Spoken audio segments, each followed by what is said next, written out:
Pekný deň, volám sa Dominika, ale väčšina z vás ma pozná ako pravú veštbu.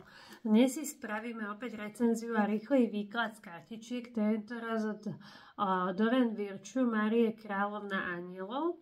Tieto kartičky zbožňujem hlavne pri výkladíkoch, ktoré súvisia s odblokovaním tehotenstva, pretože dávajú nádherné rady, hlavne budúcim mamičkám, ktoré sa nejakým spôsobom trápia. Takto vypadajú zo zadnej strany tie kartičky a takto z prednej. Je tu napríklad čestnosť, nádej. Je tu aj popisok, ale je k týmto kartičkám aj knižka. A tí, ktorí toto pozeráte na Hero Hero, tak máte to šťastie, že výkladík vždy zverejňujem túto skôr, a tí, ktorí ste na YouTube, viete sa prihlásiť na Hero Hero. Dole v popisku nájdete link. Ale poďme si spraviť výklad, čo máte pochopiť. Tieto kartičky sú naozaj nádherné. Vyžarujú takú pokojnú energiu a nie sú len pre tehotné, ale naozaj tam cítim také vždy volanie, že Domi, pozriem to aj z týchto kartičiek, že čo majú robiť. A poďme si teda pozrieť, čo vy si máte uvedomiť.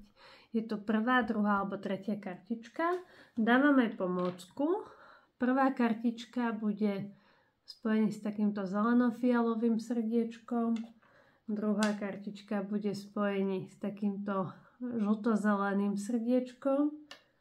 A posledná, tretia kartička bude takéto zelené srdiečko.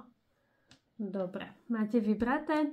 Ak ste si vybrali prvú kartičku, máte tu posolstvo, že máte otvoriť svoje srdce. Dovolujte si cítiť celú radu emócií, najmä všetkých foriem lásky.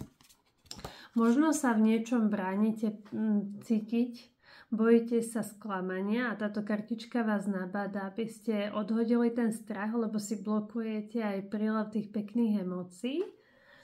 A ak ste si vybrali druhú kartičku, je to kartička ticho. Vcházím do míru milovného ticha a naslouchám.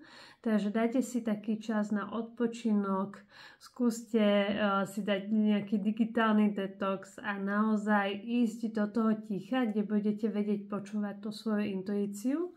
A keď ste si vybrali tretiu kartičku, tak je tu kartička triezvosť. A tá vám vraví, že vaša jasná myseľ je schopná sa rýchlo zamerať a sústrediť.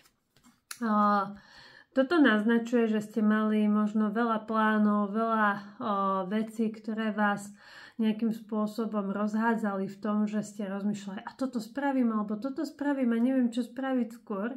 A táto kartička vás nabáda, aby ste sa nebali, trošku spomaliť tempo, vnímať to, čo sa deje, a potom, keď sa sústredíte, spravíte lepšie rozhodnutia. Budem veľmi rada, keď mi napíšete dolu do komentára, ktorú kartičku ste si vybrali, či sa vám tieto recenzie a výkladíky páčia, a ja sa na vás teším opäť na budúce. Majte sa krásne.